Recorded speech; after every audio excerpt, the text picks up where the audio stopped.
सुबह से सारिका जी अपनी काम वाली बाई शीला का इंतजार कर रही थी। एक तो बुढ़ापे का शरीर, ऊपर से अकेलापन। सारिका जी के लिए समय काटना जैसे पहाड़ सा हो जाता था। एक दिन उसने अपने बेटे से, शीला जब भी आती उसे दो बातें करके सारिका जी का मन हल्का हो जाता था। शीला आज आते ही बोली, आंटी जी मैं 8 दिन छुट्टी पे रहूंगी, मेरे पोते की शादी है, आप तब तक के लिए कोई और बाई ढूंढ लो। मैं कहाँ से ढूंढूं, तू ही कोई लगा के जाना। सारिका जी ने अपनी असमर्थता जताई। मैं कहाँ से लगाऊं, शादी के सीजन में टाइम किसके पास है। आप कह रही थी कि आपके पोते की भी शादी है इसी महीने में, तो आप वहाँ नहीं जा रही हैं क्या? शीला बाई ने पूछा।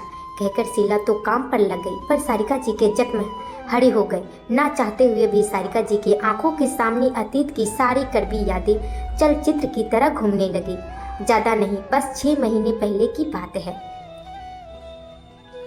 वे अपनी बेटी दामाद के घर रहती थी, लेकिन एक दिन कुछ ऐसा हुआ कि बेटी और दामाद उन्हें उनके बेटी बहू के घर आकर छोड़ दिए। बेटी के घर भी आखिर वे कब तक रहती। आए दिन उन्हें लेकर बेटी के घर में तनाव की स्थिति बनी रहती थी। दामाद जी अक्सर उनकी बेटी को सुनाते रहते, माँ को एक बेटा भी तो है ना, फिर वे हमेशा यहाँ क्यों पड़ी रहती है, मुझे भी तो अपने माँ बाप को देखना है।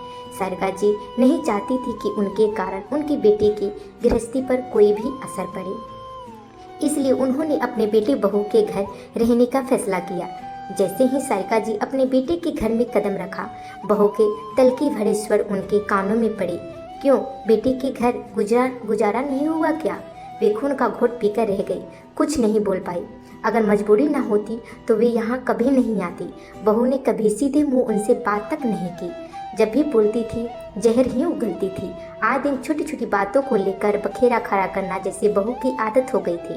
बेटे से कुछ कहती तो बेटा उन्हें नहीं उल्टा सुना देता। आखिरकार एक दिन बेटी ने 2 टूक शब्दों में अपनी माँ को कह दिया, माँ तुम जब से यहाँ आई हो यहाँ का सुख चैन सब चला गया है। मैं अपना काम करूँ या तुम दोनों के झगड़े निपटाऊँ? ऐसा करो माँ, तुम गांव चले जाओ, मैं बीच बीच में आकर तुम्हें देख जाया करूँगा। बेटे के फरमान सुनकर वे अवाक रह गई। उनके मुंह से एक शब्द भी नहीं निकला। दूसरे ही दिन अपना बुढ़िया बिस्तर बांधकर अपने गांव आ गई।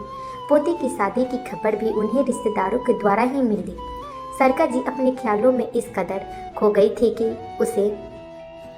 कि उन्हें पता ही नहीं चला कि शीला बाई कब काम करके चली गई। बाहर दूध वालों ने आवाज़ लगाई तो उनकी तंद्रा भंग हुई। उन्होंने भारी मन से दूध लिया और गैस पर रख दिया।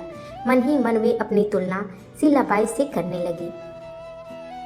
मुझसे अच्छी तो स्थिति में शीला बाई है, भले ही उसे 4 जगह चाकरी करनी पड़ रही हो, पर अपनों का साथ तो है। उसे और एक मैं हूँ। भरा पूरा परिवार होने के बाद भी अकेले जीवन काटने पर बेबस हूँ। वो तो शुक्र है कि फैमिली पेंशन मिल रही है, नहीं तो जिंदगी दुर्भर हो जाती।